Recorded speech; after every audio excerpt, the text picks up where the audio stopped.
Yeah, no, like I told these guys and the whole team, you know, it's not very often, you know, you get to play on such a big stage like this, and we know how hard these guys work every day, and you know, to get rewarded with you know, a win in a very good game, very tough game. It's just an awesome feeling, so I think we're just ecstatic and grateful for the opportunity. And it was just a great experience. Have you thought out yet? I still got my coat on and my hat, so yeah, working on it. Any questions? Coach, you looked a little shaky early with some turnovers in the defensive zone. How do you think you were able to calm everyone down after the first 10 minutes and sort of get to the groove of the game? Well, I certainly didn't help him calm him down. I think I was too, you know, jacked up myself. We haven't been playing the first 10 minutes, and these guys will tell you for whatever reason that hasn't been our strength. But I thought in the second half, you know, I couldn't agree with you more. In the second half of that period, I thought we started to play a little more hockey. We had to kind of learn how to play on that ice. I think we have a very skilled team, and we're trying to make, you know, kind of cute plays and saucer passers, and we realized quick that, you know, it's kind of a chip it in, chip it out, funnel it towards the net. You know, I thought the ice was, we didn't really know how the ice was going to be, so we learned quickly that it was brittle, and, you know, the finesse game was out of it. Zach, your 8th straight game with 2 goals allowed or fewer. Obviously, this one a little bit different from the last 7. How long did it take you to adjust and sort of be able to predict where the puck would bounce off the boards behind you, or how to read the puck off the boards and really settle in? You just had to play off your reactions today. Couldn't think about the game too much.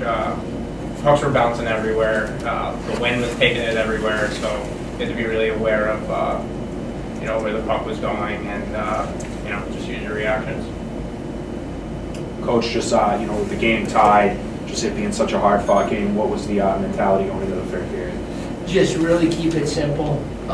You know, we preached that, I think, especially after, you know, that first 10 where we did it, and they really took it to us. And, you know, our mentality was really keep it simple, keep it on the boards, nothing up the middle, get pucks to the net, really crash the net, and I think it resulted in that big goal, that big gut.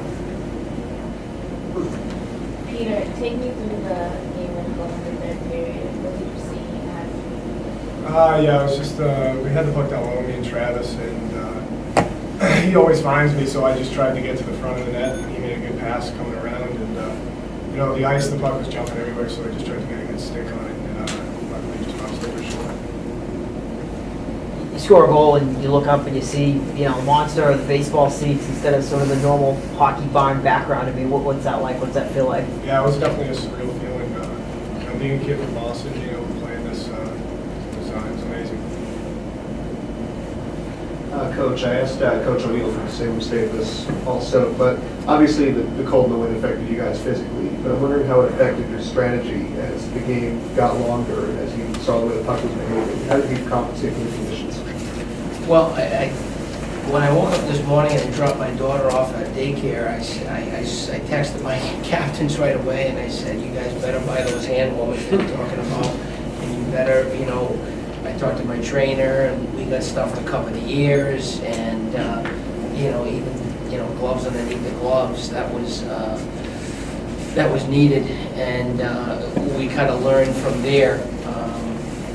You know, I joked with these guys before the game. I played in an outdoor rink at UConn, so I knew it was going to be cold, and they were saying, "Oh, yeah, no, well, I'll be all right. I'll be all right." You know? And they were asking me for the hand warmers and then the earmuffs pretty quick. Did you try to make simpler plays though as it went in? Did you try to just throw the puck on the net and try to get rebounds? Exactly. Yeah, just along the boards, funnel it to the net. Simple plays, no more. You know, I don't think it wasn't a pretty game to watch. It was, you know, a lot of hard work, a lot of just the puck was bouncing much. You really had to take care of the puck, especially, you know, in a normal game, you gotta take care of the puck at both blue lines, but even more so today when the puck is bouncing like it was.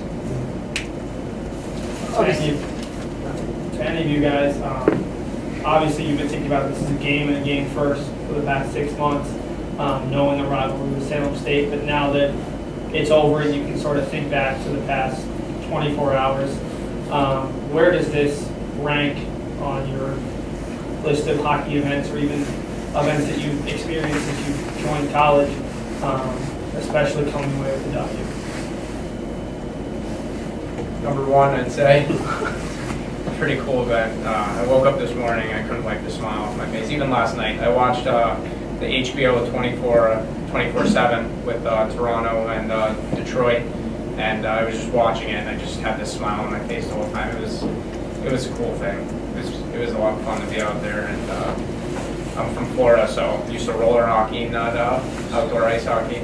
So it's cool. Yeah, it was definitely, had a lot of nerves coming into the game, didn't know what to expect at first, but, you know, even in between every shift, just looking up and seeing the whole open sky and everything, and looking through the glass, it's tough to but it was amazing. Zach, you guys didn't get a chance to take a warm-up skate yesterday, correct? So how do you feel that you were able to adjust so quickly and make 9 really early saves without having a chance to see the rink? I just kind of used the warm-ups today to Just the pregame skate? Yeah, the pregame skate, just to find all the kinks in the boards and all that stuff. I had Pete, you know, shoot a puck around the boards to see if it bounces any funny directions. Just really in the warm-ups, pretty much. Zach, was the background with the wall or the seats any problem for you? Yeah, today actually it was. I got scored on because I was looking up. I think shot the puck from a little bit below the blue line, I'm pretty sure. Shot it, and I just, as soon as it started raising up, I kind of just lost it in the stands. You guys don't see Salem State as much anymore with kind of the lead change of ASCAT coming into being, but, you know, long-standing rivalry, a lot of history there. Is there something that's a little special about getting to play them on a stage like this?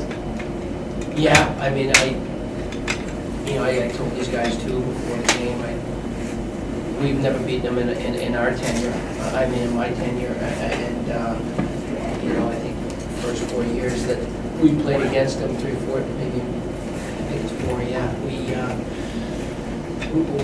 could never get them, so, you know, obviously we like our hockey team this year, and they have a good hockey team. That was a heck of a game. It could have went either way, so we're just very grateful again to finally beat them. You know, these last 4 days in terms of achievements might rank up there as maybe some of the best in UMass Boston men's hockey history. You win your second straight Codfish Bowl, you get this tremendous win in a very memorable game in Fenway. And now to reward the end of the 7-day stretch, you got to turn around and get back into conference play and play the first place team in ECAC East. So what do you guys are thinking here as you move forward the rest of the season? Well, you know, we also talked about using this game as something to springboard us into our ultimate goal of winning an ECAC East championship and getting to a national tournament. And, this high-pressure game where a lot of eyes are on it is just a great, you know, kind of practice for the rest of the season, but essentially getting in a good position in ECAC East for us so we can hopefully reach our ultimate goal of winning a championship in our league. Today was the best college hockey coaching moment for me, no question. But I think it would be sweeter to win a league championship over a long period of time. Peter, there was some plays towards the end of the first period that I feel like really built momentum for you guys heading back in the locker room. The hit by Colucci really stands out in the last 2 minutes, as well as a little chippiness in front of the Salem State net. How did you use those plays to roll over the momentum and start fresh in the second period? It seems like you guys came out a totally different team.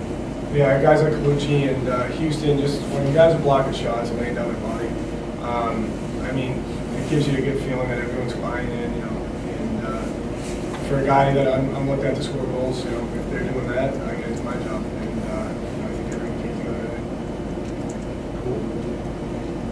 Zach, obviously in the third period, the horn sounded, the 10-minute mark to switch. Do you have any preference on which side to play? Was any side easier, the first base or third base side of the? Yeah, I thought the side that I was on first was actually a little bit easier. The wind wasn't coming in my face as much. I mean, defensively, we played really well, really strong in the third, so luckily that wasn't that big of a deal. So switching, you know, it was, when I went to the other side, it wasn't as bad. You know, I didn't think it was terrible.